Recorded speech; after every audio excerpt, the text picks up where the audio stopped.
Oregon Health and Science University. I have worked here for 11 years. And prior to that, I worked for a couple of years in private practice. I went to University of Oregon and I studied human physiology there, and then I went to physical therapy school at Columbia University, which is in New York City. And what else? I got my orthopedic clinical specialist certification here in 2014, and I've been the team lead for our practice here for orthopedics for the last several years. But yeah, that's my introduction. I guess I can go ahead and share my screen. I have a PowerPoint to kind of follow along with for today. So hopefully I can get that to work.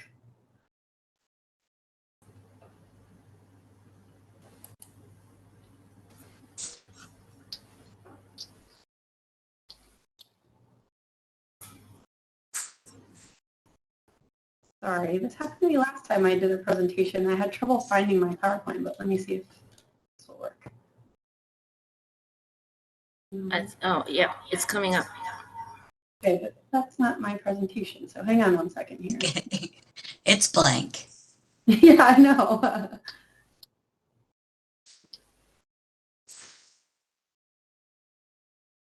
Let's see if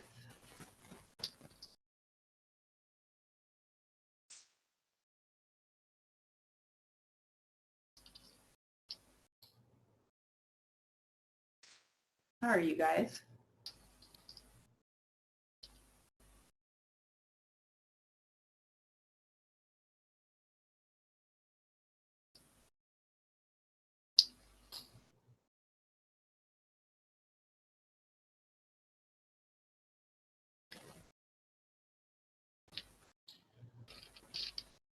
I think things get a little confused when I'm like logged into my Citrix account, so I apologize.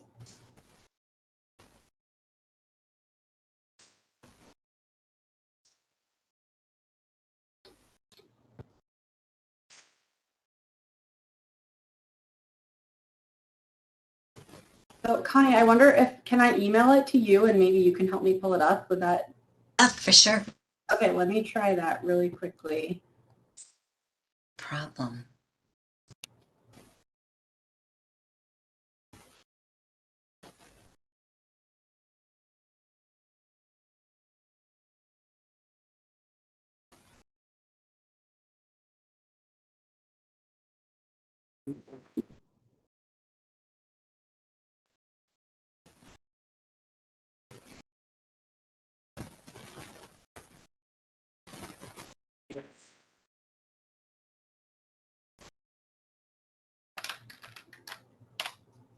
Okay, I'm sending it now.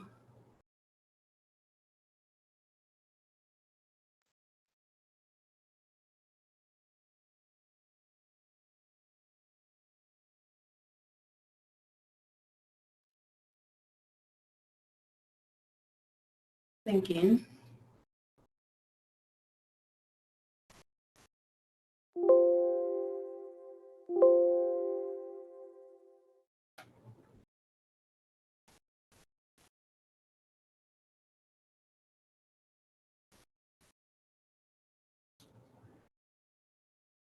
Of course, now my email is not responding. Oh, it's not a nice day at all. No. It's okay. You know you can do it. Okay, I think it went through.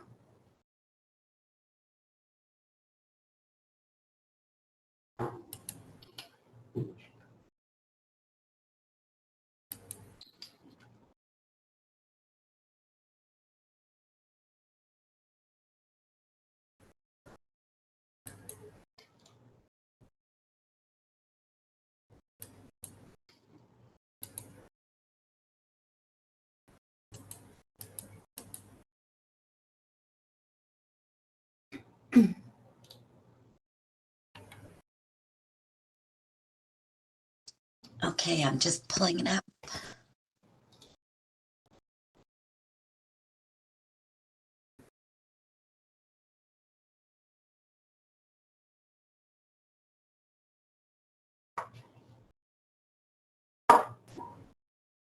All right, well, hopefully the formatting is okay. But anyway, so today we'll be talking about sort of perioperative care for hip and knee patients who are undergoing surgery and might be doing some rehabilitation and kind of what that means for us here at OHSU. And I mean, I'd love to get your all input kind of as we go along here. So feel free to type things in the chat or jump in with questions because I want this to be as interactive as possible. But my objectives for today are hopefully sort of start to understand the role of rehabilitation versus preoperative education prior to a surgery, understand the ideal surgical candidate and the role of physical therapy in helping patients get ready for surgery. We'll be able to confidently deliver preoperative education and objective assessments to patients undergoing hip or knee surgery, and talk about effectively prescribing exercises to patients before and after surgery using evidence to sort of drive what we do, and then understand basic manual techniques that might help pre- and post-operatively. I know that was a question that you all had, so hopefully we'll be able to talk about some techniques that are maybe similar and different from what you all do. We already talked through this, so we can skip that slide. Okay, so at OHSU, we do some prehab and we do a lot of preoperative education. Most surgical patients are referred to physical therapy for a pre-op education appointment. So we do see them a few weeks before their surgery. We'll talk a little bit more about what those pre-op appointments look like for our patients. And we probably occasionally see patients for what we would consider prehabilitation. The ones that are referred to us for physical therapy to come see us before they have a surgery they know they're going to have is patients who are lacking range of motion, especially in the knee before surgery. Occasionally, insurance requires that a patient come to physical therapy for a few visits before they will authorize surgery, and I know that's not something that you all have to deal with there, but we do have to deal with insurance companies here. Sometimes patients don't feel quite ready for surgery and they want some time to prepare, and so they might come to physical therapy. And occasionally we'll have an athlete who is waiting to have surgery until after their season has ended, and so that we're helping them kind of get through their season as best they can before they have their known surgery. We occasionally see patients who live elsewhere. I guess we see patients who live elsewhere outside of our area quite often because we are sort of a regional hospital, and so patients will come here for surgery, and so we might see those patients before surgery for that one pre-op visit. We don't often see them for prehab, and we might see them post-operatively, but I don't think it functions in the same way that you all might have like fly-in patients who stay for a while to rehabilitate. That only happens very rarely in our case. Most of the time we see these patients for a visit, maybe 2 visits, and then they go back to wherever it is that they live and do their physical therapy closer to their home. Okay, so the pre-op education appointment is scheduled somewhere around 1 to 4 weeks prior to their surgery. We usually spend 30 to 45 minutes with the patient. We take a somewhat thorough history just to kind of get a better understanding of what their injury was like and what their current function is. We spend a lot of time talking about what their home setup looks like and how much family support they'll have after surgery. We don't have to do a lot of planning for whether a patient is going to stay an inpatient or not because we have some folks who help with that, but we do like to get a sense of what kind of support they have so that if we need to, we can help participate in the decision making around whether a patient might stay in the hospital for a while after surgery or go to a rehabilitation facility or go home. The majority of our patients go home after surgery. If you're having a total knee, you might stay in the hospital 1 or 2 nights and then go home. And if you're having an arthroscopy, you're definitely going home that same day, maybe staying overnight if pain is a big problem or there's a need for like crutch training or something like that afterward. But in general, the patients don't spend a lot of time in the hospital. Anyway, we also will talk with the patient kind of about what their occupation is and how long they're planning on taking off of work to recover from their surgery. We don't determine how much time they take off of work, but we help kind of troubleshoot. And a lot of times people will say, like, I'm planning on going back to work in a couple of days, and we'll say, maybe you should rethink that because, there's going to be a lot of work to do before you're ready to commute back to work or sit for a long period of time or, do whatever it is the patient needs to do to get back to work safely. We'll talk to them about equipment access, so assistive devices, and in the knees and hips that we're talking about today, most of the time we're recommending crutches or a walker, so we would show them how to use those things with their weight-bearing restrictions. Hips and knees, total hips and total knees might need more assistive devices, so we'll talk to them a bit about like a raised toilet seat or a hip kit or a shower chair. And then we talk a lot about when to start outpatient physical therapy and where they plan on going. So not everybody comes back to us for physical therapy if they're just coming in for this pre-op appointment because, again, they might live elsewhere and our location is not convenient for them. So we make sure that they have a plan for that and they know when to start PT, which for most of these surgeries is between 3 and 5 days after surgery. And then we want to make sure the patient has a good understanding of whatever surgery it is they're having, what they're going to do in surgery, and sort of what the expectations are immediately afterward.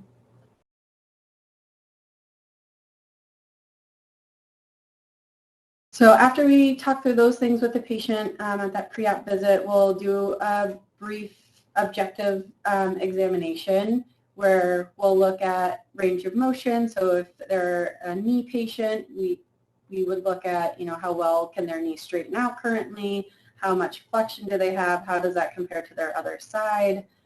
If they're having, a hip arthroscopy, we will measure range of motion, usually flexion, internal and external rotation. We'll talk more about that in a little bit. Total hips, we don't always take range of motion measurements, but sometimes we do. My light just turned off, so I'm going to turn it back on. We take functional mobility measurements, which we'll talk a little bit more about in a few minutes here as well, but we do this mostly for the total joints. We will do a timed up and go, a single limb stance. We assess their walking speed over 4 meters. We will look at their ability to do a 30-second sit to stand test and then how well they're able to climb the stairs.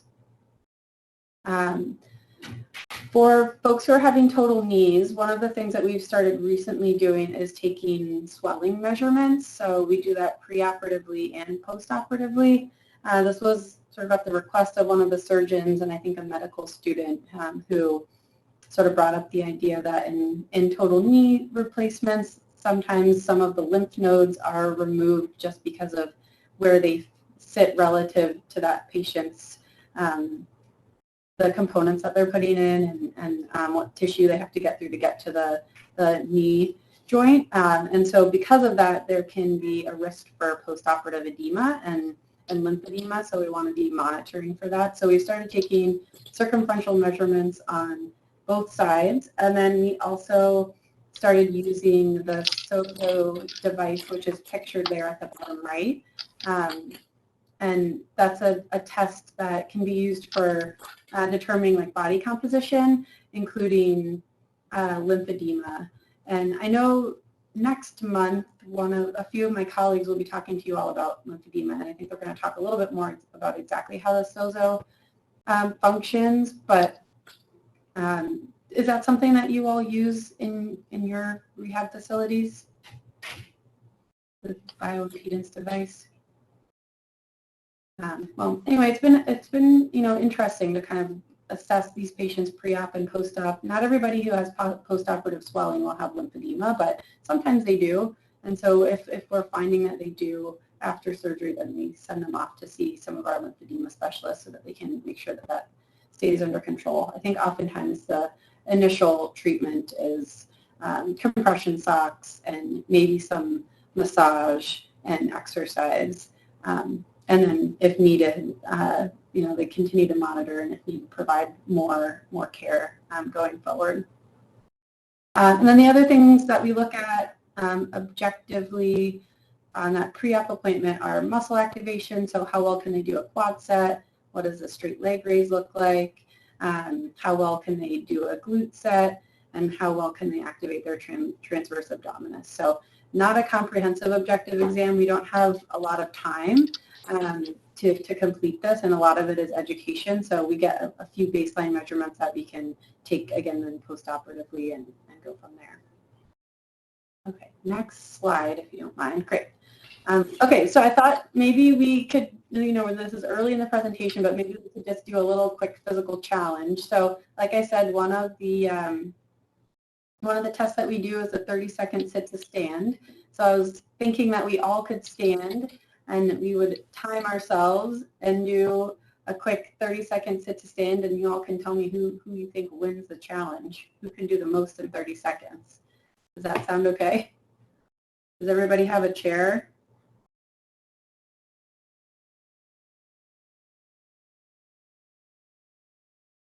So grab a chair. I'll set a timer.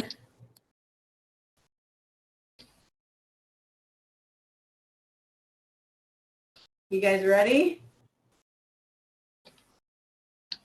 Everybody. That's right. Let's get the blood pumping, right? Okay, so ideally this test would be done, in an 18-inch chair. If that's not what you have, that's okay. We're just going to do some squats. Okay, ready, set, go. So you're trying to do as many in 30 seconds as you can.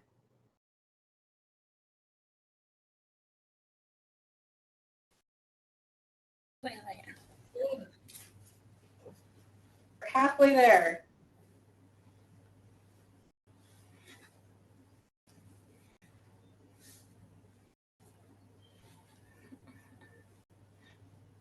Good job. Okay, 30 seconds. Did anybody count how many they did? No. No? Is this a functional test that you all use in your clinic?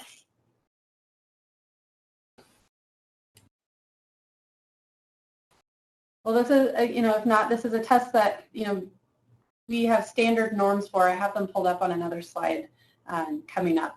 But we compare, patient's ability to do this preoperatively, postoperatively, and then also compare them to patients who are considered normals within their same age range. And we expect that hopefully they can meet the goal of being in that same range of number of repetitions for folks who are in the same age group as them. So when we pull up that slide coming up, you can compare how many repetitions you just did with the patients or with the people who are also in your age group. So the other functional tests that I mentioned before were like the timed up and go test, the single limb stance, gait speed. So you can see there over to the left, sit to stand norm. So patients who are between 30 and 40 years old, they should be able to do about 30 repetitions of those in 30 seconds. As you get into the older stages of life, 70 to 80 years old, you should be able to do about 13 repetitions. So it's a pretty high number. And I would say many of our patients who we see preoperatively are not meeting the goal of being in those sort of normal ranges. And that's something that we will work on with them, either preoperatively if they're coming for a little while, and definitely postoperatively to give us a sense of whether they're restoring their strength and ability to rise from a seat. I know it's tough because we have so many people on the call, but is there any interest in practicing the rest of these tests, or are these things that you're familiar with?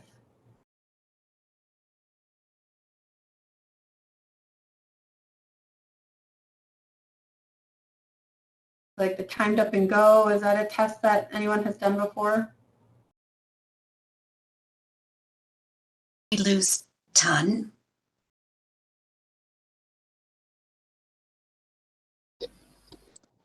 Yes, we practice it all case of hip and knee surgery. Okay, all of these same tests? The time up and go test. The timed up and go. Okay, great. And do you have like a standard set of like times that you compare your patients to? Yes, we have the standard measure of value. We compare pre-op, discharge date, and 3 months post-operative. Okay. What else? What other tests do you use besides the timed up and go? Beam,พัทรพร where are you?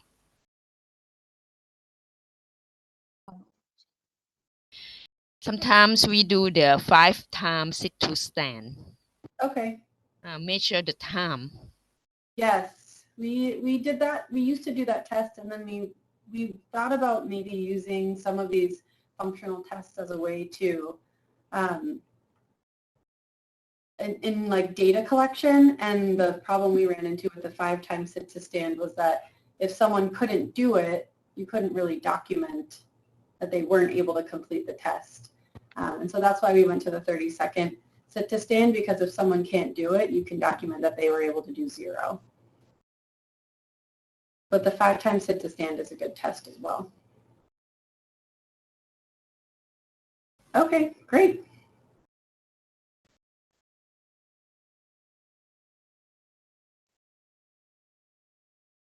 Okay, so once we have sort of taken those functional tests and we've assessed the range of motion and kind of talked about the plan, we will then teach the exercises that they'll be performing post-operatively, and we'll talk more as we get into each individual surgery, what we teach patients preoperatively, and we will teach them their post-operative precautions.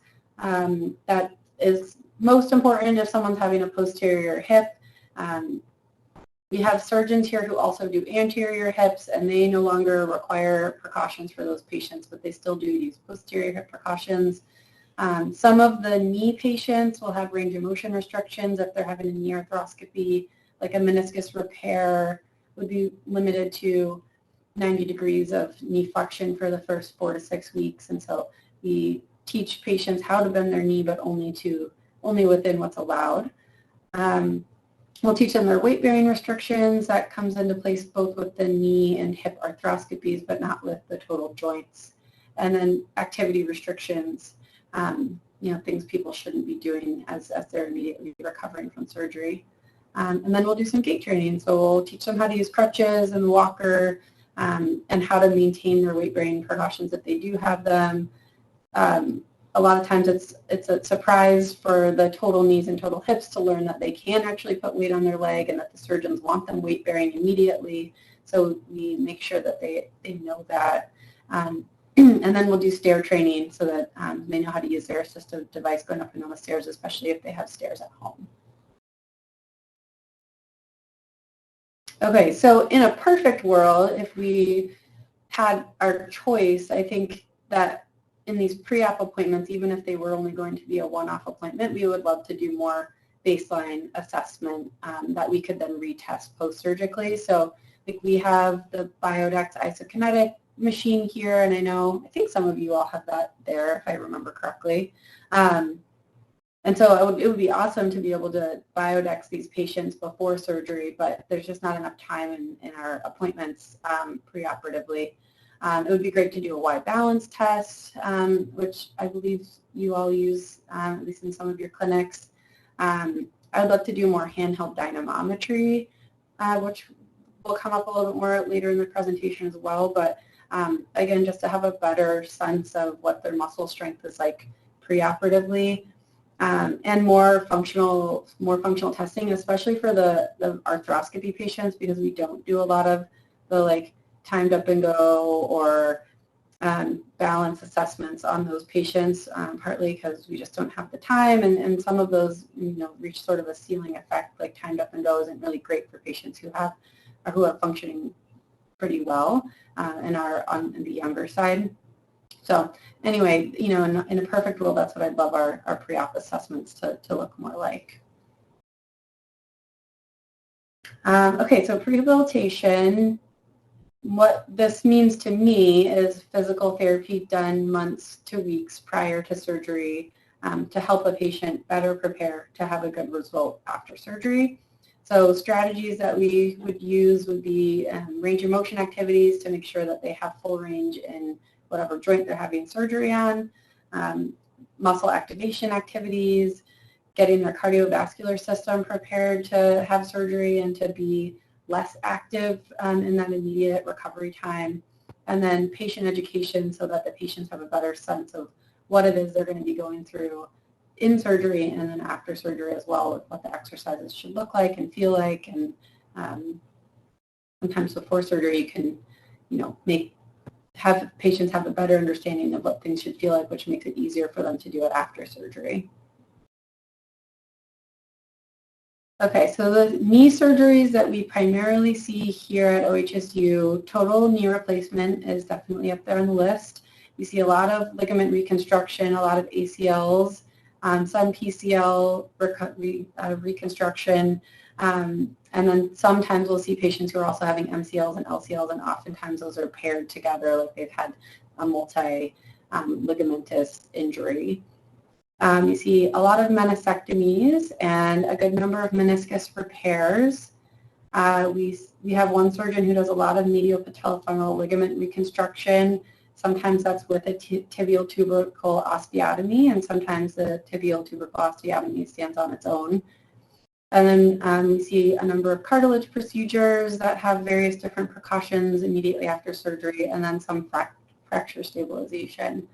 We see some other knee surgeries, but those are sort of the big ones.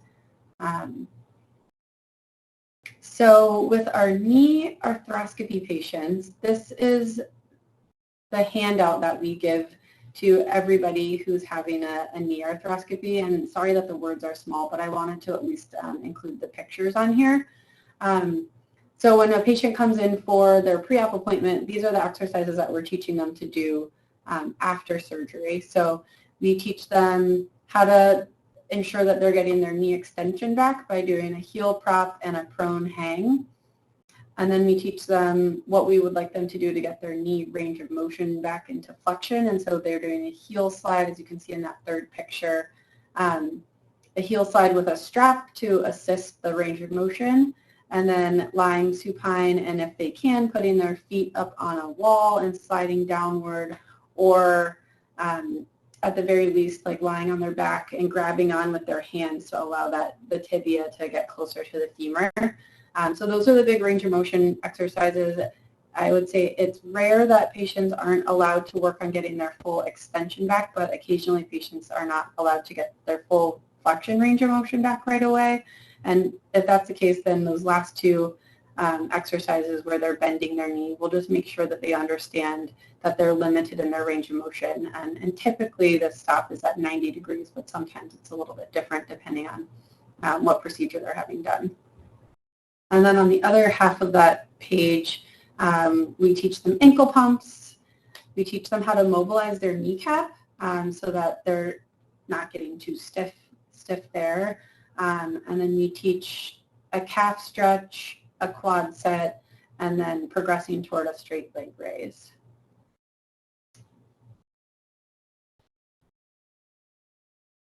All right, so if we were to see patients preoperatively for those who are planning to have a knee arthroscopy, but they might have some range of motion deficits that they need to work on, with the primary goal of restoring range as best as possible and as minimal swelling as possible.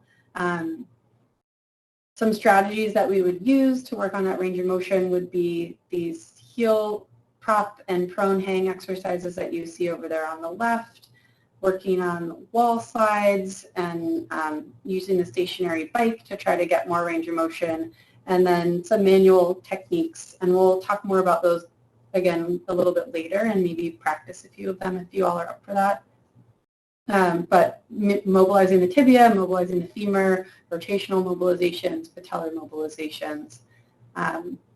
You guys have other tricks for working on knee range of motion, knee extension?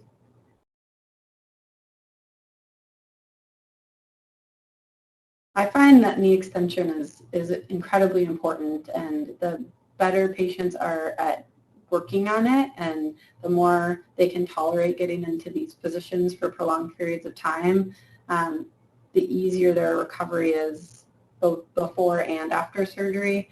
The patients who are really apprehensive about going into extension have such a hard time, and it's hard to get that quad strength back afterwards and restore their gait.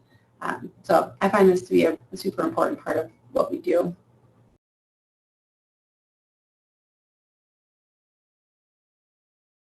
So other things that we'll do preoperatively, like once we've restored their range of motion, if we have the time before surgery to work on strength, then we will. So we would initiate using neuromuscular electrical stimulation if it's appropriate for them, and especially if we're expecting that they might need to do that after surgery so that they're introduced to what that feels like. And then we would try to load them as much as possible. So open and closed chain strengthening with as much load and as low number of reps as possible to get their strength up there. If they can't tolerate that well, then we would consider using blood flow restriction. And I believe there's been a presentation on that for at least some of you in the past. So I didn't plan on talking too much about that today, but it's a great tool to use preoperatively and immediately postoperatively. So I think one of the questions that Connie sent to me that someone submitted was like dosage and specific exercises, what the dosage would look like. And I think that really just depends on a patient's needs and their time to surgery. So like range of motion exercises, we always encourage patients to perform them frequently every day to make a positive change in range of motion. I recently went to this hip course, and in the course the instructor talked about like snacks of exercise during the day, and that really like resonated with me because I think for folks who are working on range of motion, whether it's a knee or shoulder or whatever, thinking about it as like you have to kind of snack on it and move it frequently, that makes a lot of sense to me as opposed to doing, one big session of range of motion exercises at 8 a.m. every day, and then you don't move your knee again until the next day at 8 a.m. That's not the best way to regain range of motion. So I think the dosage for range of motion is, every hour do a bend or two or three and do a hang if you can get it straight, as opposed to doing one big session of exercise. And then in terms of muscle activation and motor control, those we would want to perform fairly frequently with higher repetitions and lower load. So like if a patient's having trouble turning on their glute med, we would teach them how to do that, and maybe twice a day they're going to work on whatever exercise you found is best for them to turn their glute med on, because they're not quite ready for strengthening yet. They just need to figure out how to turn it on. And then strength training, if we have at least 6 weeks prior to surgery, then we can really work on strength and do high load, low repetition exercise a few times a week leading up to surgery. That would be sort of the most ideal way to really build strength prior to surgery. Okay, so some strength training ideas. A couple of these on here we won't be able to do together, but I thought in the spirit of maybe having a little bit of like a hands-on or lab portion, we could go through a few of these exercises at least. So like the first one there on the top left, knee extension. I love this exercise. I think it's really hard to rehab anybody post-operatively, especially of the knee, without doing some open chain knee extension. And we can use bands and ankle weights to get that started, but I think you really do have to do quite a bit of loading with a machine where you can put some weight on it and actually get that quad going. And same thing with the leg press. I think it's a great way to isolate the leg, the single leg that needs to be strengthened, where you kind of take away the trunk movement out of it that you can't quite do when you're doing like a single leg squat. But would people be up for standing and going through a few of these exercises? Or do you feel like you understand them and you're not up for exercising right now? That's okay too. HQ, stand up. If I stand up, I'll stand up. What do you guys think? Did you bring bands and weights with you? We've got Serena Corinne.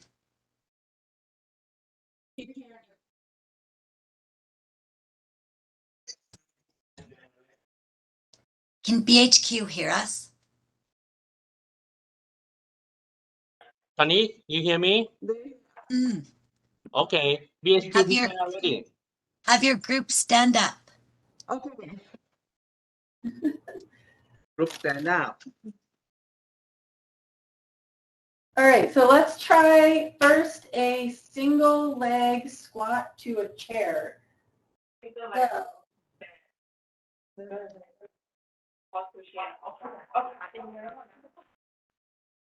all right, so grab your chair,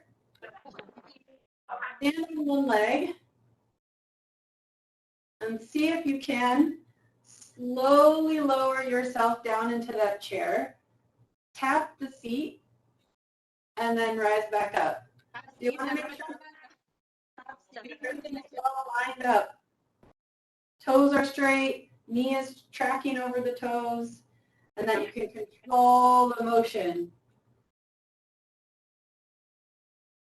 Nice. Try a couple of repetitions on each side. Do you have one leg that's stronger than another leg? Can you come down and hover over the seat but not actually sit down and hold it for a second or two?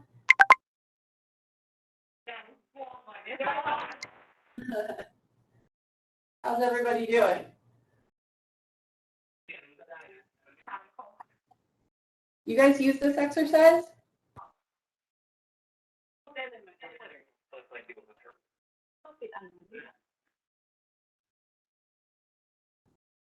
Okay. We not start yet, right? I missed that. What was that? ไม่ได้ยินแล้ว Okay, well, let's try the next one down on the far left. So this is sort of like a single leg deadlift, or I mean, we sometimes will call this a Romanian deadlift. So we're going to stand on one leg. The person has a weight in their hand, so that of course makes it more challenging, but you don't have to do it with weight. And then you're going to think about hinging through your hips, tipping your body forward, keeping your balance, pausing at the bottom, and then using the posterior side of your leg to pull you back up.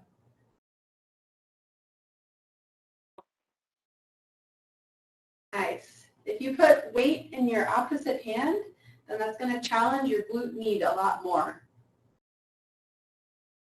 So keep the back straight and bend at the hip joint. That's right. That's right. Yeah, back is straight. Yeah, sometimes for patients who have trouble keeping their back straight, we'll give them like a bar to put on their back, like a dowel. So they have to hold the dowel on as they bend forward. And so you can't, when you have a bar on your back, you can't really break, at your spine. So all the movement should be coming through the hip joint. So glute med and hamstring are working really hard as you do this exercise.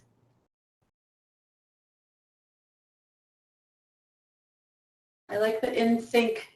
The three of you with your white coats on are all doing it at the same time. It looks really good. In Phuket, they're all doing it together. Love it. Okay, let's try the middle exercise in the middle of that box. So we're going to get on forearms and toes and get into a plank. And I don't know if you'll be able to see me, so I'm going to just talk you through it.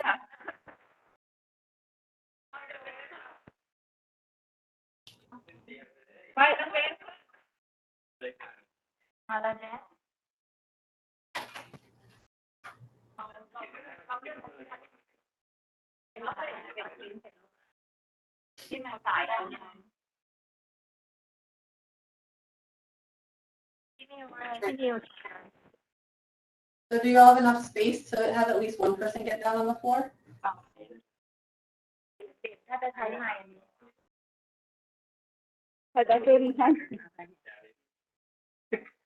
Well, this is a great core exercise. elbows are down, toes are on the floor, and then if you're able to pick, yes, I see you guys doing it, nice. He asked, are we starting? It looks good. So yeah, you want to keep Okay. your back flat and lift one foot from the floor. Glute med is working hard. หน่อยพี่ไม่งั้นจะบาลานซ์ยังไงอ่ะExcellent.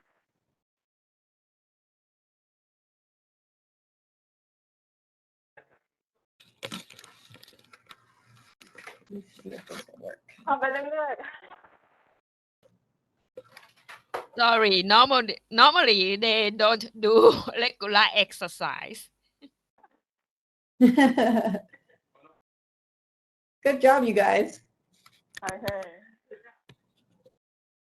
ได้ละวันนี้หลังต้องลงไปอีกคนโกงมาก Do we have to count 1 to 10? In terms of like the number of repetitions, yeah, you can either do, you know, alternating, or you can pick one leg up and hold it for as long as you can. So that might be 20 or 30 seconds, and then switch and do the other side. And so maybe you're doing isometric holds rather than lots of repetitions. I think there's use of doing it either way.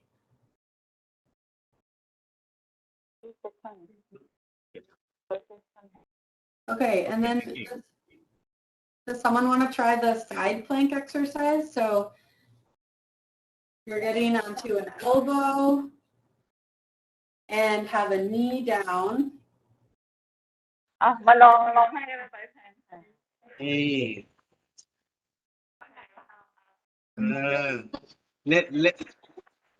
Ready, very strong. Ready, very strong. This is a hard one. All ladies are stronger than men. That's right.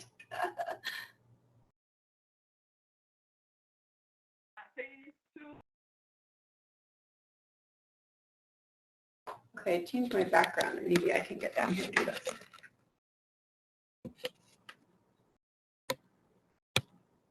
And the same 30 seconds, right?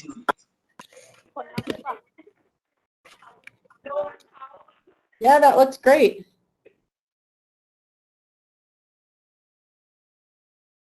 And then do you have your top legs lifted? I couldn't see.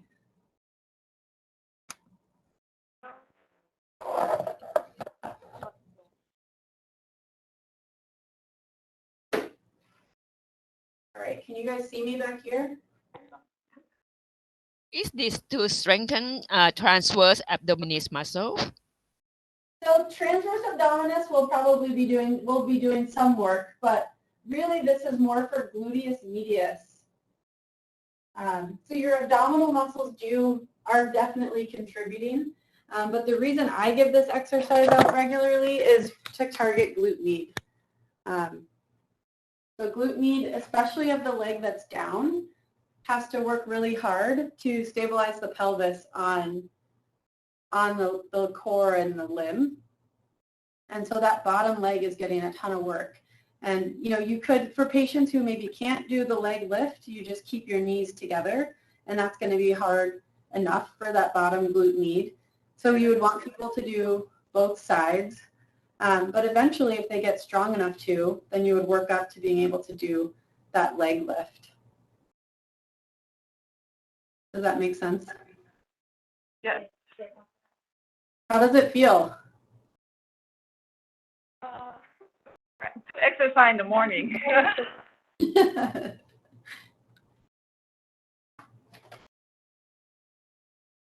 Okay, do you guys have bands with you? Yes, we have the band.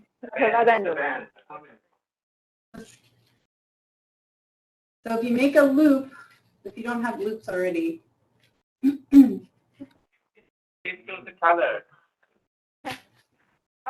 Oh, yeah, in terms of like amount of resistance. Very strong. Strongest ones, yeah.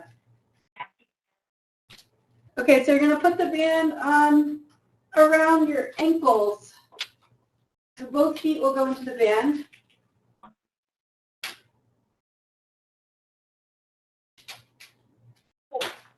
And then we're going to travel sideways นอนตะแคงเลย on the floor.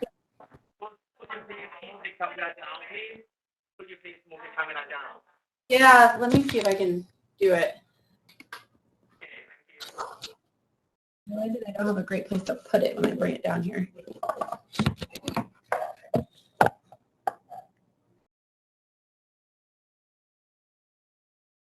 So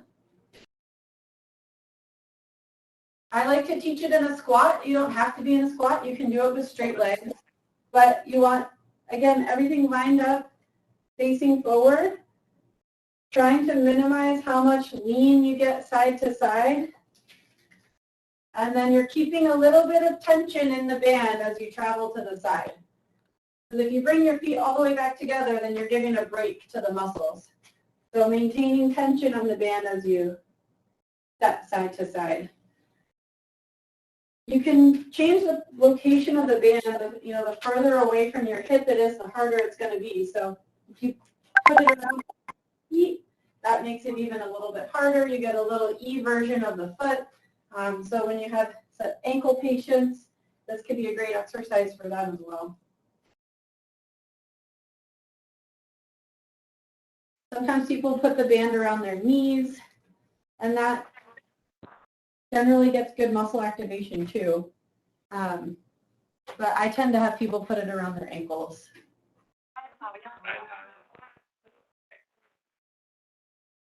Okay. Does that make sense? Are there questions about that one?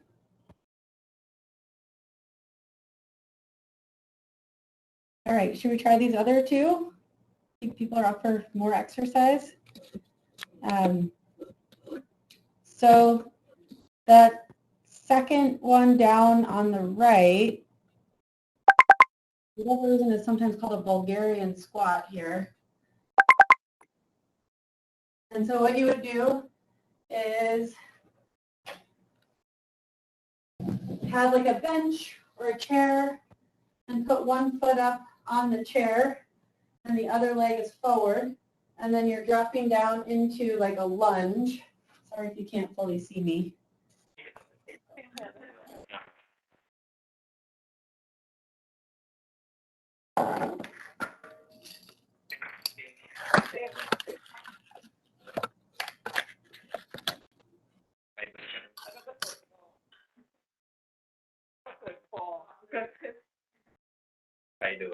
Lunge and back up. The front leg should be doing all the work. Sometimes people complain about the back leg getting fatigued, but I think it's really just that they're feeling a stretch in their hip flexor. Nice.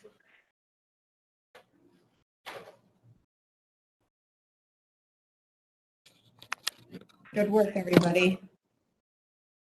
I think the one thing to just be careful of is as you go down into your squat, your knee doesn't go too far over your toes because sometimes that can aggravate patellofemoral joint. All right, and then the last one is a wall sit with a leg lift. So this is a pretty challenging exercise for patients who are kind of in the more advanced side of things. So you would have... Excuse me, Lindsay. Yes. The exercise, the lunge that you show, will it put more loading to the patellofemoral joint? More. I don't know if it puts more load. I think it's a higher difficulty exercise than like a traditional lunge. So maybe that would load the joint a little bit more because you're making it work harder, making the muscles work harder. But I don't think it's significantly more than than a regular lunge might be. But it's a little bit more work for the leg because you can kind of isolate that leg a bit more than you can with a traditional lunge. At least that's what I think. I don't know if anybody's studied the Bulgarian squat enough to know the true answer to that question, though.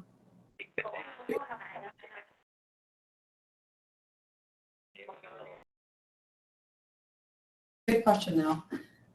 Okay, let's try this last exercise. So back against the wall, You're going to bend your knees, come down into a wall sit. You might need to bring your feet a little bit closer together. And then see if you can pick one foot up away from the floor. So if you can pick that one foot up, then you can really isolate that leg that's planted on the floor. There you go. Yeah, and then I like to give this one, if possible, as just, again, like an isometric hold. So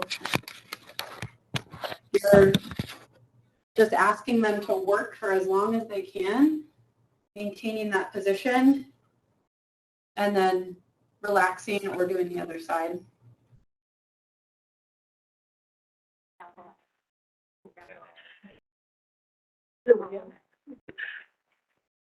That's a tough one. How did it feel? Oh, that is real. It's still at the quad. Okay, perfect. Good job. Okay, thank you for participating. That was fun. Let's go back to the PowerPoint. Okay, we can go to the next slide. Okay, so prehab for total knee replacement. Similar goals to the knee arthroscopy, restore knee range of motion, particularly of extension. We want to increase muscle activation and strength. See if we can improve their balance control and gait as best as possible to reduce the risk for falls before and after surgery. And then maybe do some upper body strengthening, especially if they're going to use a walker for a while and they don't currently use one. They may need some help making sure that their arms are prepared for the work that comes along with that. So prehab is something that seems to have been studied quite a bit. So this systematic review in 2021, see, they looked at articles that sort of studied whether preoperative exercise intervention made a difference for people who are having total knee replacements, and they only found 10 articles. Which I think it's always surprising when you read these review articles how many they start with and then how many are actually included in the study. So they only ended up looking at 10 articles. But they did basically find that doing some preoperative exercise can improve range of motion, swelling, pain, and function and strength after surgery. So the critiques that they made as they looked at the articles was that there wasn't a uniform enough exercise plan, and so they couldn't speak to exactly what exercise should be done post-operatively, but that doing something did help, and that just more research needs to be done. So I think that there's good evidence for doing prehab for total knees. We just don't know specifically, exactly what works the best yet. So this randomized controlled trial in 2017 looked at high-intensity preoperative training preoperatively, and then looked at how patients were doing at different postoperative periods after a total knee. So the exercise routine was 3 times a week for 8 weeks prior to their surgery, and it consisted of a 15-minute warm-up, which was 2 sets of 20 reps of step-ups, calf raises, and then 10 minutes of light exercise either on a hand or leg bike. And then they did 5 sets of 10 repetitions of each exercise, with hoping that the 10 reps was their maximum resistance, so they weren't able to complete another repetition of the leg press, knee extension machine, the hamstring curl, and then hip abduction. And I also did 4 sets of 30 seconds of standing on a Bosu ball with both legs, and then 4 sets of 15 seconds of standing in single limb stance on a Bosu ball, plus a 5-minute cool down of stretching. So then they did tests 8 weeks prior to surgery, just before surgery, and then 1 and 3 months post-op. And they found that the groups that participated in this had greater isometric knee flexion and hip abduction strength at all the follow-up tests. They had better isometric knee strength, but that was only better just prior to surgery and then at 3 months. So there's a decline in strength immediately, which sort of makes sense because of the quadriceps inhibition that you typically would see after a total knee. And they saw better pain scores at all the times that they tested, better functional scores on the WOMAC, and all the other functional assessments were better. So a high-intensity training routine is safe and effective for patients who are having total knee replacements and helps them have at least short-term gains better than people who did not participate in the program. What would be great is if they did like a 12-month follow-up to see if those gains were retained down the road or if it was just those short-term gains. So a couple of years ago, like 2 years ago now, I guess, we participated in this blood flow restriction study. So OHSU collaborated with a researcher at University of Oregon, and they were hoping to get NIH funding to do a bigger study. And so this study that we did was just sort of a feasibility study. So we looked at patients who were awaiting to have a total knee replacement, if doing a preoperative exercise program with blood flow restriction and protein supplementation, if they were able to gain any strength prior to surgery. So that the interventions were, we did a 5-rep max test on the knee extension machine and the leg press, and we sort of extrapolated that to figure out what their 1-rep max was. And then we did 12 sessions of blood flow restriction at 3 times a week for 4 weeks. And so the first 2 weeks we did knee extension and, let's see, we just did the knee extension machine. And then at 2 weeks we added the leg press in, so we were doing knee extension and leg press at 20 to 30% of their 1-rep max that we found with that 5-rep max testing. And then each session was immediately followed by a protein shake. And I'm realizing that my results didn't get put in there, but we found that of the 4 patients who participated in the study, or let's see, there were 5 patients who participated in the study. 1 had to drop out due to pain. The 4 who were able to complete the study had a significant gain in knee extension and leg press strength prior to surgery. So it was safe for these patients preoperatively to participate in blood flow restriction, and they were able to gain strength just in a short 4-week time frame. The funding didn't come through the National Institute of Health here, unfortunately, so we didn't get awarded the money to do the trial on a bigger basis, which is too bad, but it did at least show us that, you know, short-term gains could be made with these patients before surgery. Whether it has an impact on them after surgery, again, we don't know, but more research to come, I guess. Okay, so knee extension stiffness, we talked a little bit about how important it is to gain extension range of motion back. So I pulled this study out. It's from 2014, so it's a little bit on the older side now, but this group looked at just a single session of manual therapy. What impact did it have on patients' range of motion and stiffness in patients who had osteoarthritis and those who had normal knees? So they did manual therapy on both of the groups using the techniques that are described on the pictures there, and we can talk a little bit more about them. And then followed the manual therapy techniques by soft tissue mobilization, stretching, and knee extension activities that emphasized knee extension range of motion, which they didn't describe in the study any more than just what I said there.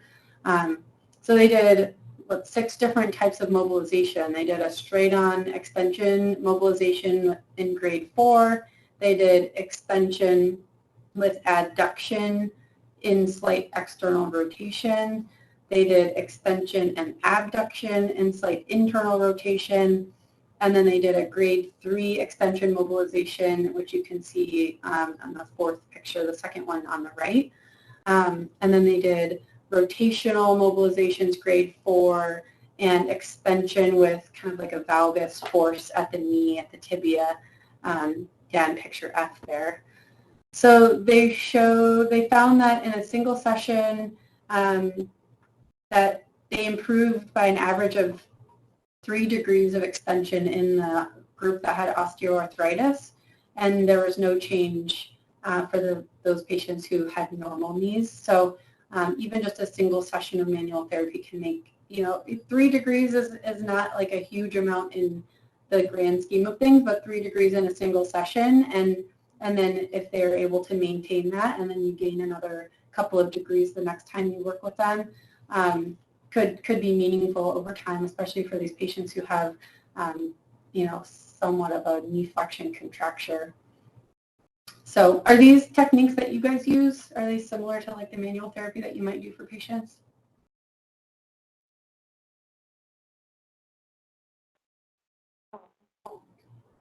Yeah, we use mostly like for the knee extension, the AAP mostly, but rotation sometimes when the patient has a lot of pain prior to surgery, we not do it, but we ask them to do like stretching exercise, the range of motion, and some position stretching, Okay. like Q-flop. Yeah, I've personally found in the past that rotation and internal rotation and flexion work really well. I haven't honestly done a lot of external rotation and extension, but it makes sense from like the lock-home mechanism, and after reading that study, it's something that I think I'll try a little bit more of. Are those techniques anything that you all are interested in practicing? Or do you feel comfortable with all of those? It's hard for me because I don't have anybody to like demonstrate on here, but if you wanted to practice, we can do that.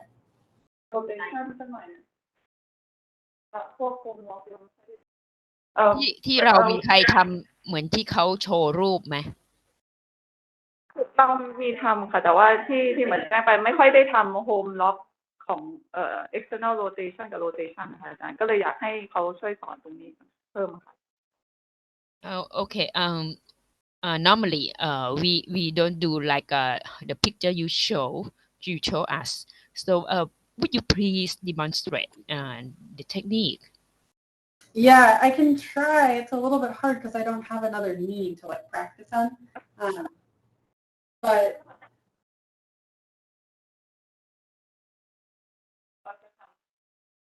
Or maybe you send us the video later.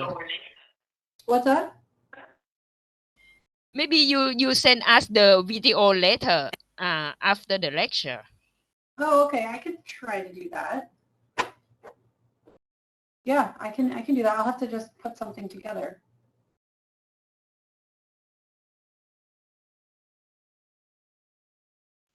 Yeah, I would be happy to do that.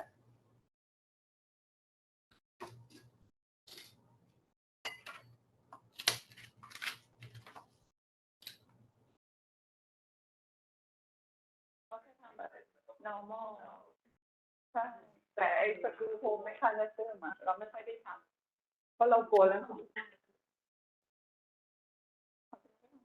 คนไข้ที่จะติดแต่ว่าไม่ได้ต้องแบบ Is there a question? And the slide you show us, do you exclude the severe OA knee or not? Do I exclude, sorry, can you say that one more time?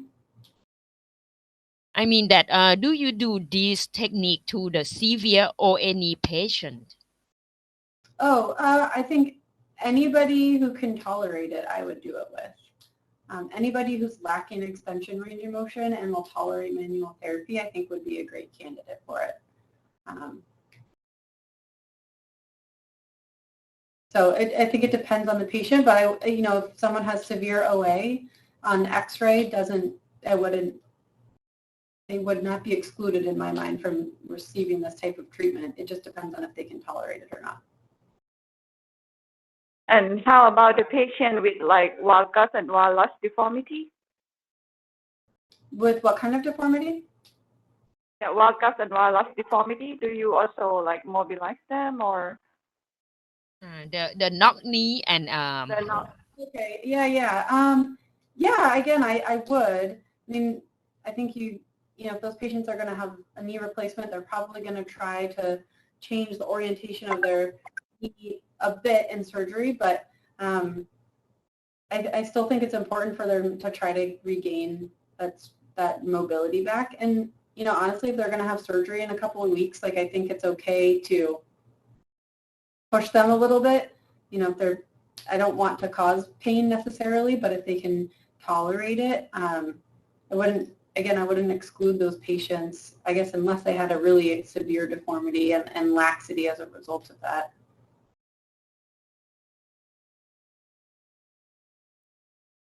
But yeah, those are all good questions. I mean, I think that's where your clinical decision making relative to each patient kind of comes into play, and you get to decide as a clinician whether that patient is going to tolerate these techniques or not. But if they can, I don't see any reason why working on that range of motion wouldn't be a good idea.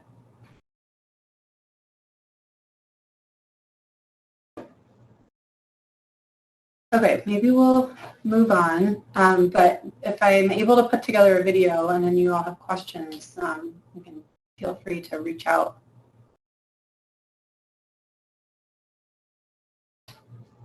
Oh yeah, and then I just kind of threw on some other manual techniques for pain management and functional improvement, so like some massage, teaching patients how to use a foam roller, doing patellar mobilizations, because that didn't come up in that study at all, but I do think that sometimes mobilizing the patella can help with extension and flexion range of motion. That bottom left-hand picture is showing using plastic tools and a technique called A-stim, which we do here. And then that bottom right picture is a patient using like a Theragun, which have become more and more popular here. Do people use Theraguns in Thailand? We don't really use them in rehab, but patients have them at home all the time.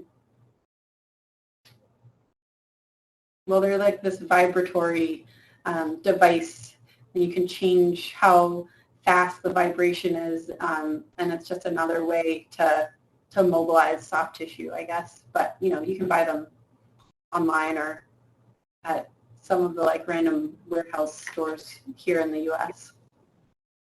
Right now we use at home use.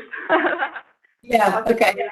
We didn't use the massage gun, but we can buy, now we buy it, and use it at home. Yeah, right. So that's kind of the same. It's like if a patient has one, you might, recommend the muscles that they use it on, but you don't typically ask people to go out and buy one or use them in the clinic. Okay, we already kind of talked about that.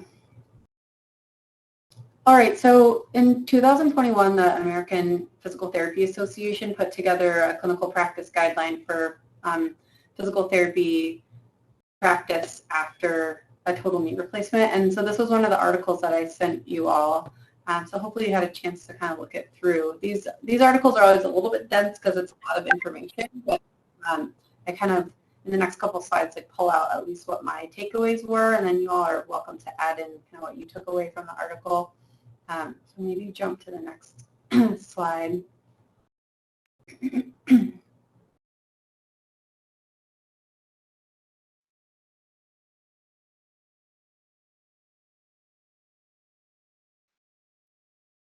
Thanks, Connie. So preoperative care, they found that there was good evidence to support preoperative physical therapy with better patient-reported outcomes, strength, and functional testing post-operatively. So that's sort of similar to the articles that we talked about before. And the committee kind of agreed that pre-op education aligns with best practice, but no one has really, there haven't been enough studies to support that in the literature. And then post-operatively, evidence doesn't support use of a CPM machine. Our surgeons don't use CPM machines here, but I think that was standard practice at one point. Do you guys use CPM machines after total knee? Nowadays we use quite really less. Let's say most of the outcome after the surgery, most of the patient can be able to move to 90 degrees before discharge. So Mhm. most of the time we don't use it. But some of the patients who come back to get the revision knee or infection knee, so Yeah. and they have a lot of pain, we use it. Okay, that makes sense. They did find that there was support for motor function training, like balance and walking and movement symmetry work, but that the specific interventions, again, like the study we talked about earlier, are kind of vaguely defined and but should emphasize dynamic balance and movement symmetry. And then the use of NMES was highly supported, especially in the first 2 weeks post-op. We struggle with this a little bit here because we like to use NMES, and we do when patients are having trouble activating their quad in the clinic, but we can't always get units for patients to use at home. And ideally, the patients would be using them very frequently, especially in those first couple weeks post-op. So we use it in the clinic and at home when patients are either able to purchase a unit to use at home, or we can get insurance to cover one, but that doesn't always happen.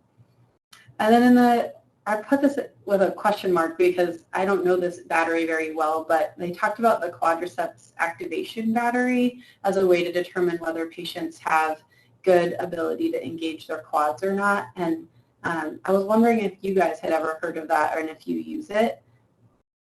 And if not, we could talk a little bit about it, but again, it's something that's sort of new to me.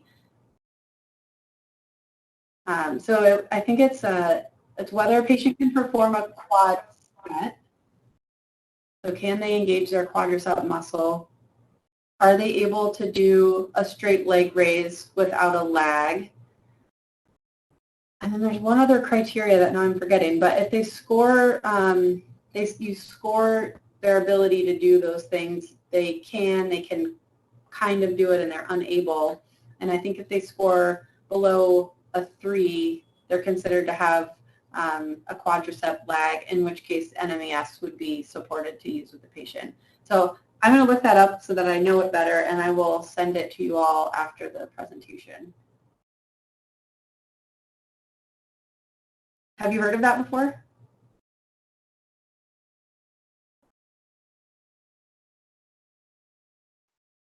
For the ES, we use mostly in after arthroscopic knee surgery, like reconstruction, like ACL, MCL, like that. But for the total knee, it's case by case, right? If we assess them and they cannot really have like muscle activation, like we ask them to do like hot-set for us, and we cannot see the VMO to prevent, or they cannot really lift their legs, then we ask to use the ES. Okay. Do you send patients home with units? Do they do it at home too, or just in the clinic with you? Oh, right now in Thailand, we do only in the clinic, in the hospital. And, Okay.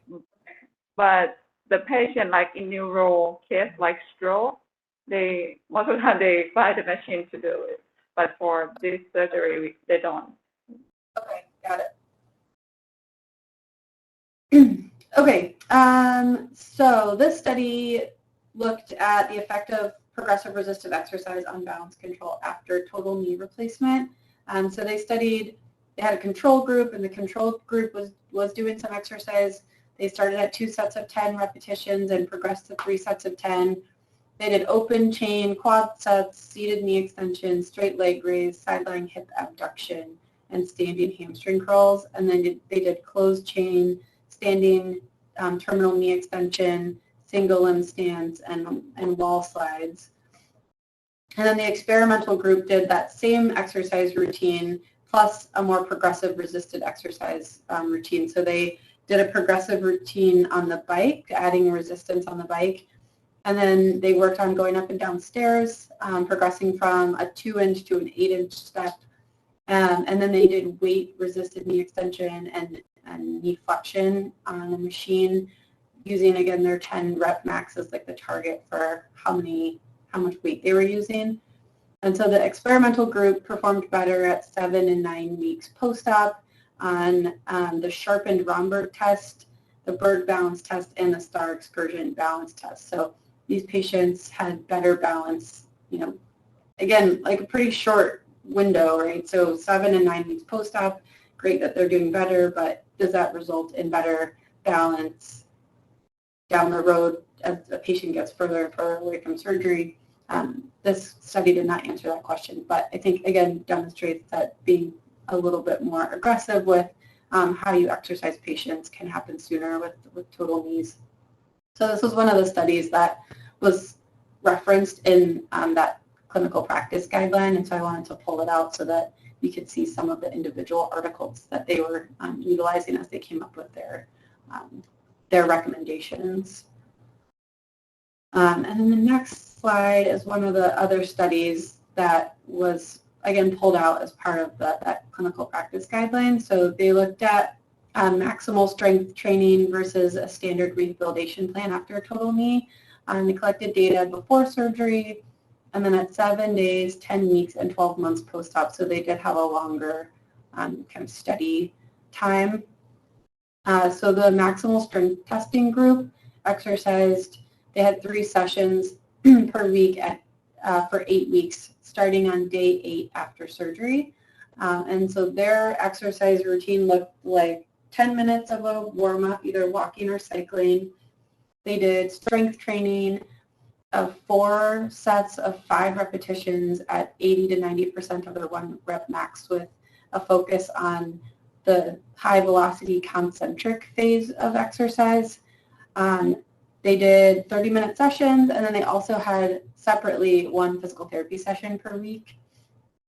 And then the standard rehab group followed this fast track treatment course and used a home exercise log. So it was kind of interesting because this standard rehab group was sort of different than they didn't really track exactly what these patients did. So they had a multidisciplinary educational class before surgery. They recommended that the patient stay physically active once they went home from the hospital. They were provided a prescription for outpatient physical therapy, which was of their choice. So we don't know what type of rehab they were doing. And then they got a weekly phone call from the project leader of the study. So the results at 7 days post-op, there was no difference between the groups. At 10 weeks post-op, there was a significantly greater strength in the leg press and knee extension compared to pre-op levels for the maximal strength training group, and they were performing better than the standard rehab group. And then at 12 months, the differences were maintained. So the max strength training group did better overall than the standard rehab group. There was no difference for pain, coups, and both reached normative levels for the 6-minute walk test at 12 months. So the patients functionally did about the same, but the patients who did the max strength training group did show greater strength, as you would expect on some of the tests that they did. But it's interesting that they didn't really have much difference in their functional outcome measures.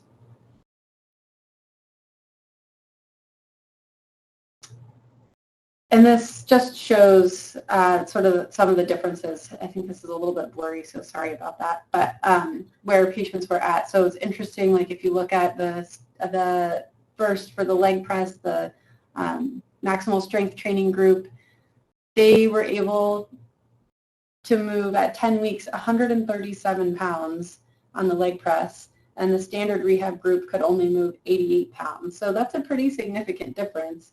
Why that didn't amount to like a functional difference, I don't really know. But really interesting that they actually were stronger on their operative leg than their non-operative leg. And that was true for the knee extension machine as well. They could do 143 pounds, whereas the standard rehab group could only move 67 pounds. So if your goal is to make people stronger, then that was a good routine. I think there's a question there. Sushila. Bye. Hi. Back to the early bike exercise, progressive bike exercise. How early, according to your experience? Oh, well, I think in this group they started at day 8 post-op. In my experience, I mean, sometimes I put patients on the bike within a week to 14 days, depending on the patient. And we may not be going all the way around right away, but using the bike as a way to kind of toggle forward and backward, just as another opportunity to work on range of motion. And then once they can get all the way around, you know, sort of as soon as possible, really. And do we have to adjust the seat height of the bike? Potentially. So it depends on what you want to work on and how much range of motion the patient has. If you want to work on, again, those sort of just like back and forth arcs, then you'll probably set the bike up similar to how you would if they were going to go all the way around. If you have a patient who maybe is lacking a bit of flexion, but they can get all the way around, then you could raise the seat up a little bit. Or if you have the ability to change the pedal crank arm and make it a little bit shorter, then you could change that crank arm so that they don't have to bend so much to get around on a full revolution. And then sometimes with some patients, if they're struggling a bit with range of motion and we want to really work on them getting into those deeper flexion angles, we'll move the seat down or closer so that they have to go into more flexion to get all the way around. So I think you can use the seat as a way to make people work harder or less hard depending on what it is that you're hoping that you achieve with that particular patient. Thank you. Sure.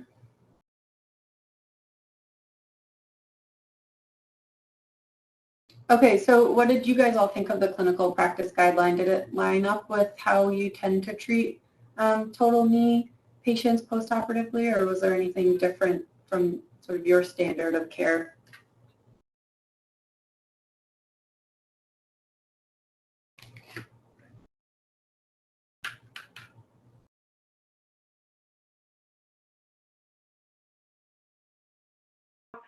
So for the exercise, mostly it's the same, but for our patient, but that means they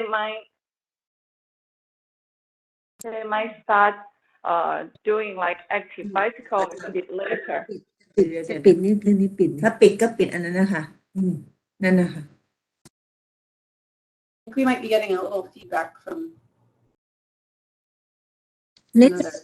เดี๋ยว Lindsay ยกมือแล้วกันค่ะว่าใครพูดก่อนอาจารย์มณีก่อนแล้วกันค่ะ Lindsay Yes. I want to ask you this I'm Dr. Mani from rehab the Semitivate Sukhumvit Hospital in your place at the beginning who referred the patient to you the physiatrist must the patient be checked by physiatrist first the rehab specialist before coming to see you So we do require a referral from a provider, but it can sometimes be the surgeon, it's sometimes the physician's assistant, it's sometimes their primary care provider, and sometimes, so like at OHSU, we have a sports medicine group who are non-operating physicians, and so sometimes they're the ones referring the patients to see us while they're also maybe waiting to get in with the surgical team. At your place, so what is the role of the rehab specialist, the physiatrist? Do they work together with you or what? So we don't have that many physiatrists here, but you know, whoever's referring the patient, most of the time their role is to help get the patient to us and help manage whatever other services the patient might need, like an injection or a referral to other providers. Sometimes they provide some input on, as to what we might do in rehab, but most of the time when patients are referred to physical therapy, unless they've had a specific surgery that requires particular precautions, the physical therapists are the ones sort of making the decisions around what is done in rehab. I don't know, does that answer your question? Yes, thank you. Sure. BHQ Oh, I was going to say that the exercise actually almost the same, but I will say that the patient here we start like the bicycle a bit later. So today we learned that actually they can do like only the halfway through first. So we can bring this to encourage our patients. And I have also a question about have you ever used like the kind of laser therapy on this kind of patients as well? Or Yeah, we the don't. magnetic therapy. So laser, we don't do a lot of laser here. You know, we're always sort of driven by what insurance will cover, especially at a hospital-based system like we are. And so laser is not well covered by insurance, and so we don't even have a laser device in our clinic. So the answer to that would be no. I worked at a clinic once, you know, this was now a long time ago, that had laser. And again, it wasn't covered by insurance, so patients did have to pay out of pocket for it. And we didn't use it a ton. So I'm not like that well versed on laser anymore and how effective it is. So immediate post-op, do you use the cryo or cold pack? Oh, cold pack? Yes. Yeah. So we so before COVID, we would have patients would always stay in ice after sessions. And then in COVID, we've sort of changed how we do things because we wanted to kind of move patients out of the clinic a little bit more quickly. And so now we just recommend that everybody ice at home. We do have the option of icing in our clinic, but generally, like, we're educating patients that they should be icing frequently after surgery, and that, you know, big ice packs or having a like cryotherapy device is really helpful. And everyone's access to that is a little bit different, but we don't do so much of that in the clinic anymore, just because we've sort of changed the structure since the pandemic.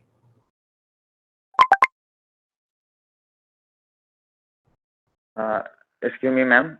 This is Sunin from Bangkok Academy of Sport and Medicine Exercise. Huh? So I would like to ask a question. As we know, we know that the open chain exercise is good for muscle activation and strengthening in the prehabilitation phase. I would like to ask that in the case with patient with the ACL tear before the surgery, is it wise to do the leg extension or like the open chain exercise in that case that they are already like complete tear, they have the complete tear of the ACL? Is it wise to do the open chain in that kind of patients, ma'am? Yeah, I don't see why not. I mean, unless there's some other reason not to. If they have a full tear, you're not going to tear anything else. And there's people who live their lives without ACLs. So the ACL is not a requirement to be able to function normally in life, and I don't think that it really is affected that much. Like, there shouldn't be that much tibial glide doing open chain knee extension. Now, of course, if a patient feels unstable doing it, then I wouldn't necessarily do it, but I think it's safe and effective even when you don't have an ACL. Well, that's a good question. Of course, you have to monitor for patellofemoral symptoms. If patients are getting pain around their kneecap, then it may not be the best exercise choice for them, but if they can tolerate it, I think it's great. And if a patient does feel very unstable, then maybe you limit their range of motion from a 90-degree to a 45-degree, and you just work in that range, and you eliminate that end range extension where you might get more anterior tibial glide. So as long as patient doesn't have any pain or like can use the correct muscle, they are still safe to do it, right? I believe so, yes. Okay, thank you very much, ma'am. Good question.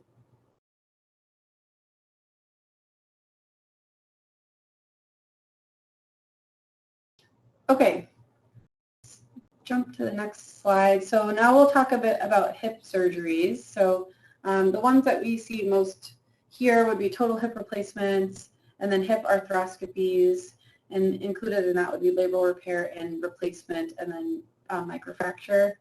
And then we do, I don't know, I included this in hip surgery, but proximal hamstring repair, we see that some, and occasionally periacetabular osteotomy.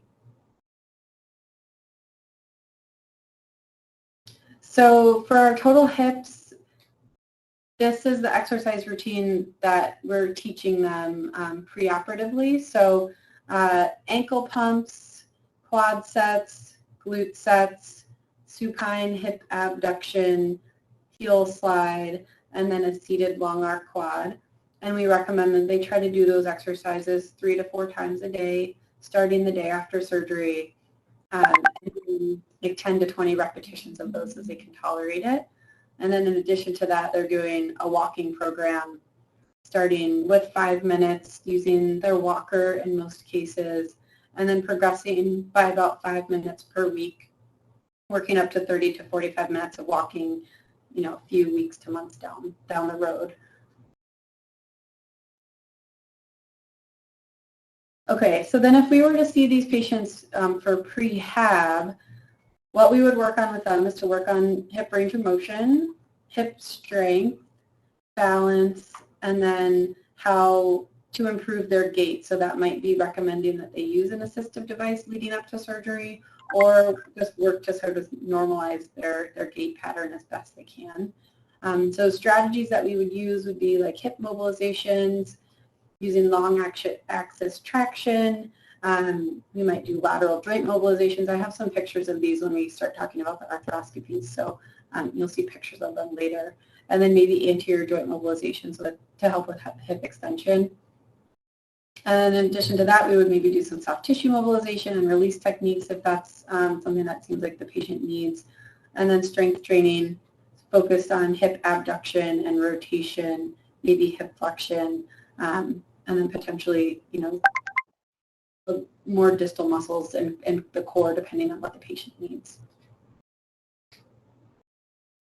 Okay, so these are, you know, some examples of exercises that we might do with patients preoperatively who are preparing for a hip replacement. So we don't necessarily have to practice these unless people want to, but like a quadruped rocking, I really like that exercise because I think it reduces patients' kind of apprehension of going into hip flexion. So that top left picture, and they get a little bit of weight bearing at the same time, which allows them to go into maybe more hip flexion than they would if they were doing it in open chain. And then if we go down the list there, a half kneeling hip flexor stretch, if the patients can get on and off the floor well enough. And then actually if we go up one and over to the right, that top hamstring stretch there, those are sort of our 3 like mobilization or flexibility exercises. And then there's a couple of strengthening exercises. So like a bridge down there on the bottom left, standing hip abduction with that pink band on, side lying hip abduction, and then standing on one leg. And I guess that woman in the middle there that's seated on the chair with the black pants on, she is doing like a figure 4 stretch, which if we can get these patients into some hip external rotation prior to surgery, moving a bit more that way, that's always better to gain a little bit of that range of motion. I'm assuming that there aren't many surprises in that picture list, but any questions about that from you all?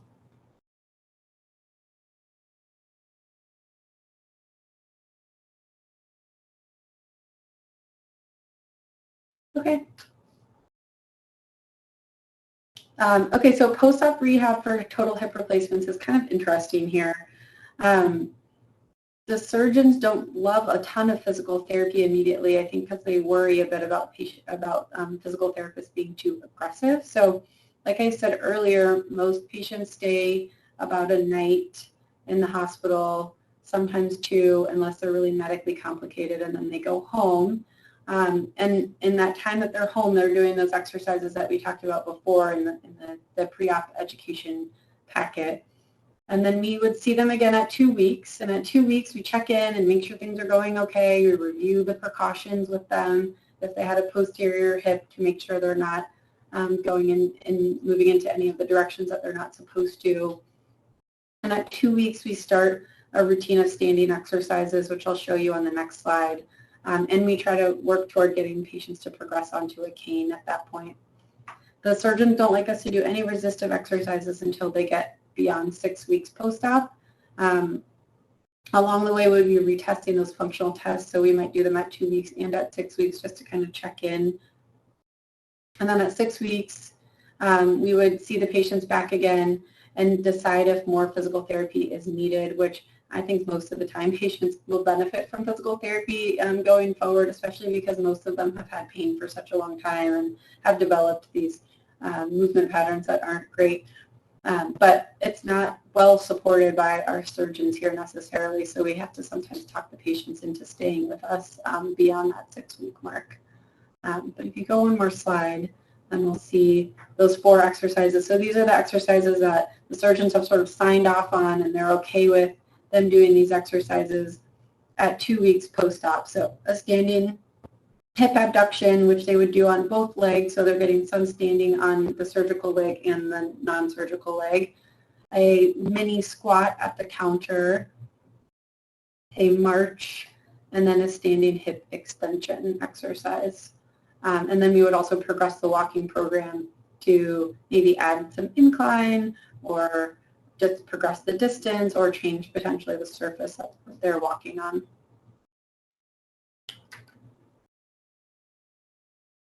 I guess just one question for you all. How do your surgeons typically feel about physical therapy after total hip replacement? Are patients coming to see you regularly immediately after? Actually, they consult us immediately after post-op. So nowadays, they do operation like in the day 0, they're going to consult us immediately to take care of the day 0, the same day as the operation. Okay. So I guess that's true here. Our physical therapist and inpatient will see the patient on the day of surgery and then the day after if they're staying. And then for outpatient, we won't see them again until 2 weeks post-op. How long does total knee or total hip replacement patients stay in the hospital? Right now, we have the package is the length of stay is 495 days, but 495 days. But some of the patients, if they can walk well and they would like to go home before, there are also some cases. I will say like 10%. They want to go home at day 4, or less case they want to go home at day 3. Okay.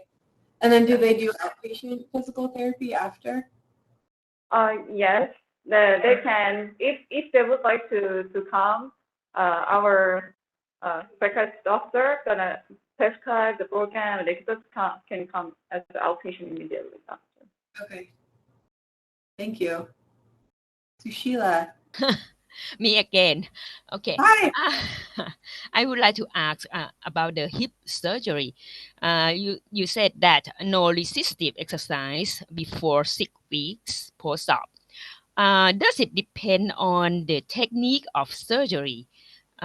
Because here we use the direct approach, anterior approach, that the surgeon claim that no muscle tear or no muscle cut.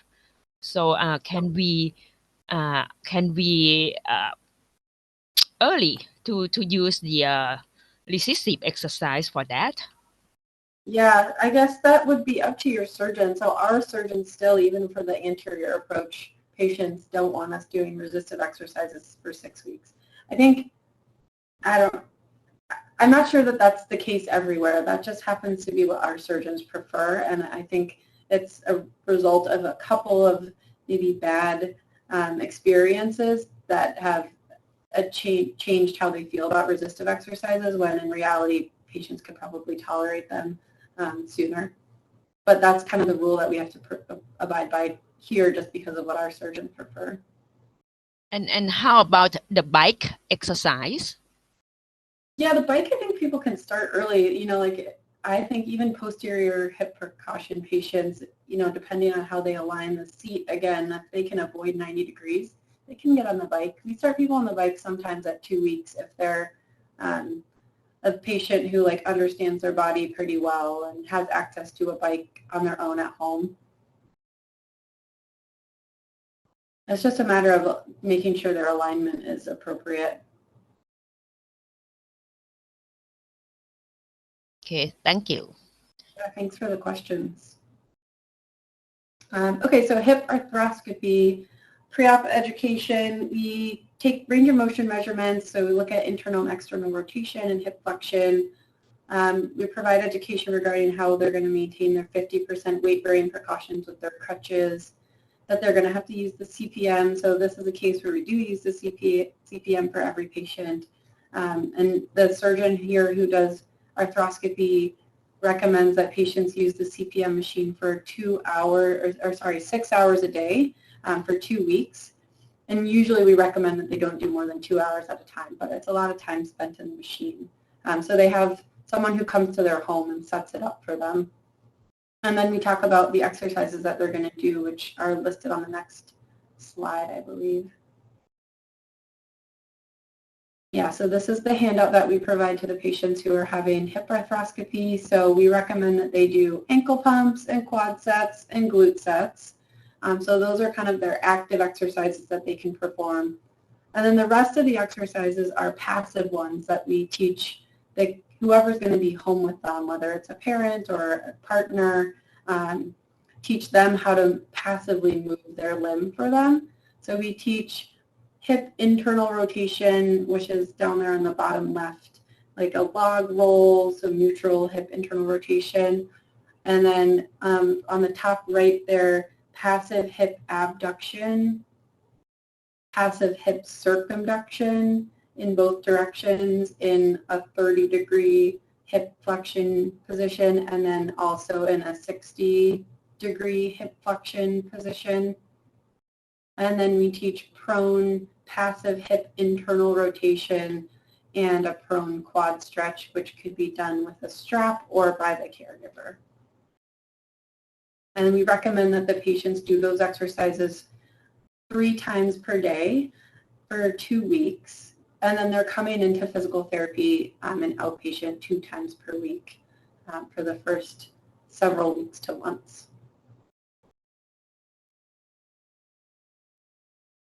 Okay, so this is the other article that I sent you all. So preoperative hip extension strength is an independent predictor of achieving clinically significant outcomes after hip arthroscopy for FAI. So in this study, they looked at hip strength pre-surgery, and then they looked to see how that correlated with the outcomes that patients had post-operatively at 6 months. So they did handheld dynamometry to assess strength, which we do some of here, but they did it in a little bit different way, at least for hip extension and abduction than I typically do it. So it was interesting to see that. Do you guys use handheld dynamometers much for strength testing? We use handheld mostly for the arms, and for the hip, we won't use that. And also for the hip arthroplasty here, we rarely have it, and we don't have it at all right now. Oh, really? Okay. Yes, we at BHQ we don't have a patient doing the hip arthroscopy. Okay. Yeah, I feel like this is a surgery that has sort of gained popularity here in the U.S. over the last maybe 20 years. And there weren't many surgeons who were doing this surgery for a long time, and now there's more and more of them. But our OHSU only has one surgeon, and I think the Portland area, the city that we live in, is only maybe 4 or 5 of these surgeons. So it's not the most common procedure, but we do see a good number of them here at OHSU because we do have one provider who does them. So it tends to be like a younger population of patients who are more active, kind of similar to like most of the knee arthroscopies that you would see. We tend to see a lot of patients who have a lot of hypermobility, and so that impacts their recovery for sure. So it's interesting to hear that you guys don't have the surgery. Sorry that I suggested reading an article about patients that you don't actually see. But it was interesting for me to read this article and realize that preoperatively, the patients who have weakest glute maximus are less likely to have positive outcomes after surgery. And so we don't see these patients much for prehab because I guess we do sometimes, but oftentimes they're, by the time they get to us, they are ready for surgery. But if we did see them preoperatively, then we would definitely want to do more glute max strengthening to help them have the best outcomes possible. Okay, let's jump ahead. So best exercises for hip extension and abduction strengthening. These are some of my favorites and also ones that come up when we look at studies that sort of look at maximal volitional contraction, which exercises get the most glute max and glute med activation. So we did do that middle exercise already, that plank where you lift the leg up, and surprisingly that exercise actually gets really good glute max activation. And we did a version of that one on the top right, that deadlift. We did it on one leg, but if you do it on two legs with heavier load, then you're going to obviously load both legs at the same time, but it's a great way to work glute max and hamstring. And then I guess we also did that bottom side plank exercise, which works glute med. In this example, she has a band around her knees, and so that's just another way to add load. And then the top exercises are step-ups. So side step up and a front step up, those exercises work the glutes very well. And then a standing hip hike where you're standing off the edge of the step and lifting the top, or lifting the non-weight bearing hip up is going to work the standing legs glute med. That has a high activation, shows high activation when they test it. And then that bottom right exercise is sort of like a single leg bridge with their back on a bench, which gets the hip into a more neutral position than you might be able to achieve with a regular bridge. Feel free to practice those later when it's not so early in the morning.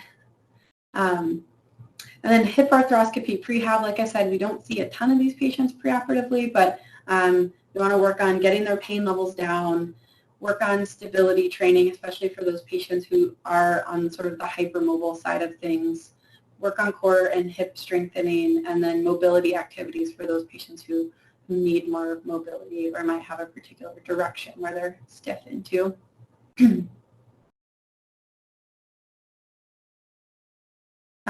So I think if you go one more slide, oh, let's see, maybe, there we go. That I put things a bit out of order, but so these are some of those mobilizations that I was talking about earlier when we were talking about total hip replacement. So again, this may not be super relevant if you're not seeing many of these post-operative hip arthroscopies, but I think sometimes these techniques work well for either patients who are preparing for a hip replacement or who are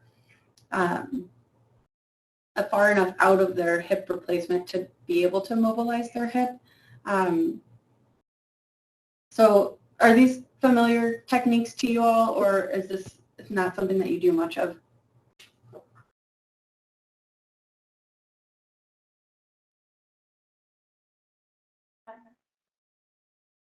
So like putting a belt on around the hip and around the person who's mobilizing in the top.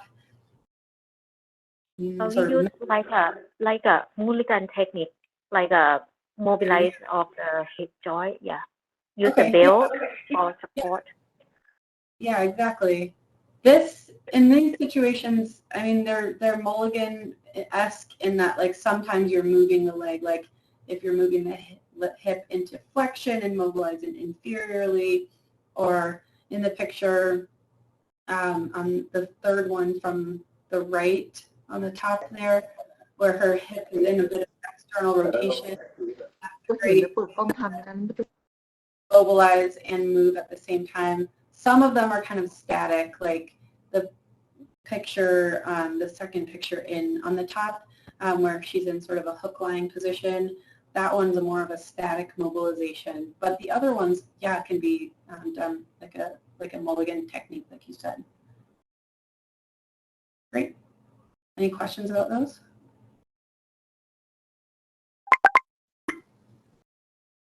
Suchila, hi. Hi, me again. That's okay. Back to the assessment pre-op.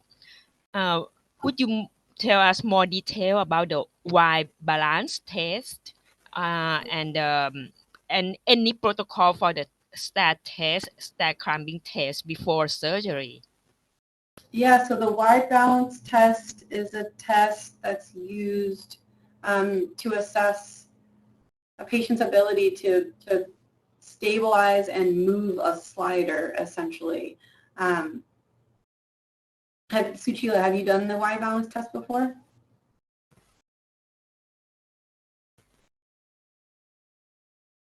Yes.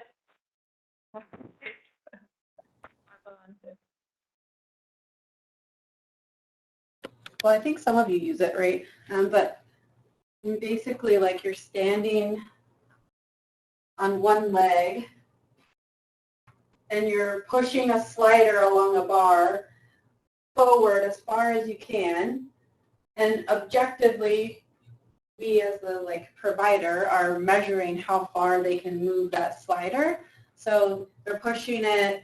There's 3 different sliders. There's one going forward, there's one going posterior laterally, and then there's one reaching behind the leg, posterior medially, I guess that would be. And so then you're comparing side to side, how far can each limb reach in each direction relative to the other side, and then relative to their leg length. So we use limb symmetry index, and then we also use how far they can reach relative to their leg length, essentially. And so there's more and more studies coming out that have provided like normative data.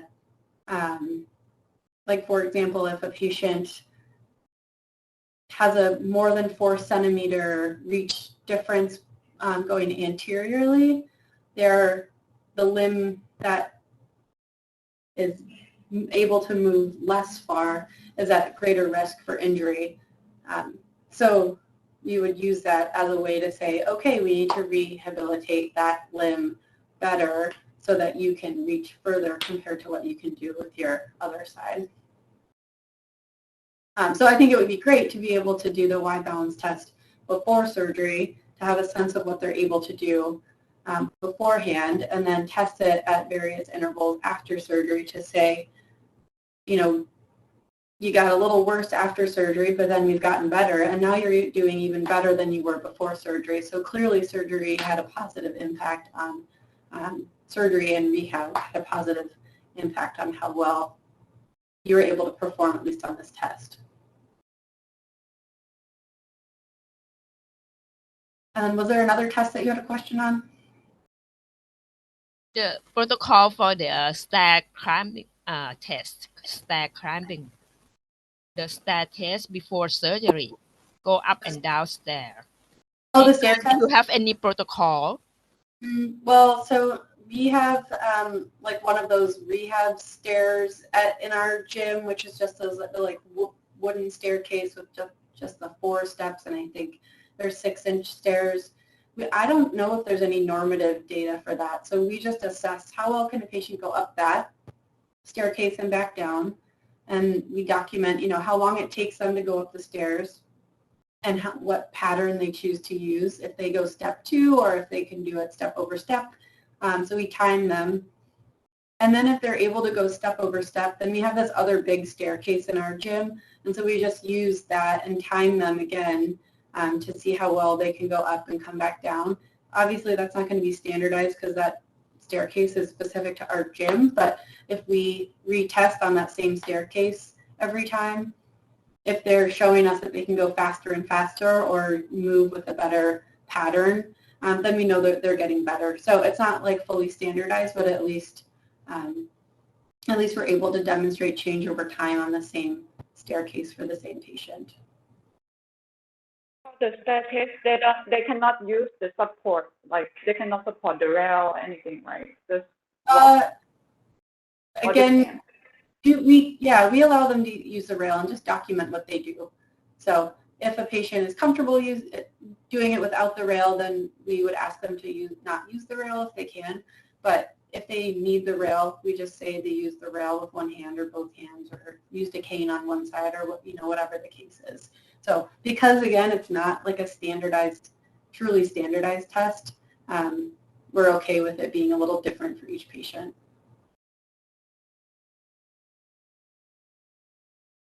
Okay, any other questions? Lindsay, I did find some normative on the stair climb test. I just sent to your email to review. Is it for this 4-step staircase or? 8 to 14. Yeah, I think that's the issue, is that like we don't have access to that staircase in our gym. Mm-hmm. So we don't use normative data. I mean, we can send that off, but we just don't have access to that. So our staircase in our gym is 7-inch height stairs for whatever reason. That's how they built those stairs. So we just don't, and it's 18 steps. So anyway, but I'll check it out. Thanks for sending that, Connie. Yeah. And also, I'm glad you talked about hip arthroscopy, because maybe somebody from BHQ could come and train with Dr. Hertzka. Oh, I'm sure she would love that. Yeah.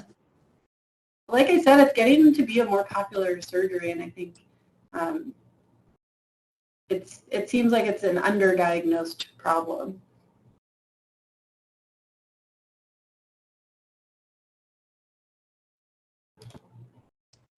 Do you see the chat question? So for arthroscopic, do you have any recommended protocol to follow in assessments, especially reconstruction procedures? So we do have a protocol for after surgery for the arthroscopic patients, and so I could share that with you all if you'd like to see it. It kind of goes like week by week what's allowed, so based on like tissue healing time and then also on criteria. And then for the reconstruction, like total knee, I guess, yeah, are we talking about like labral repair? Is that what you mean by reconstruction?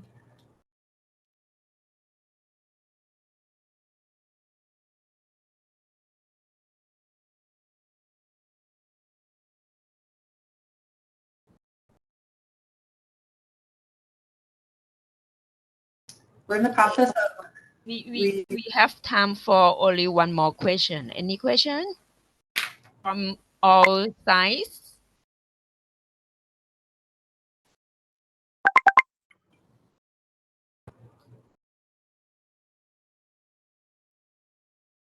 Well, thanks everybody for participating and listening, and if there's anything that you would change about this talk or anything that you would add or take away, I'd love to hear your feedback. Thank you so much for everybody, and if you have any question and would like IAC to pass it on to Connie, we would love to do that. Also, would like to thank Dr. Suchira for the guiding today as well. Work, Lindsay. Missing Thank presentation. you very much. Great job today. Thank you so much. Thank you, Connie. To Nice see to you see all. you. Thank you so much, Connie. Connie, hopefully, in the end of this year, I can see you. I promise. See you soon. Thanks, Lindsay, a lot. Thank you so much, everybody, for today. Bye, everyone.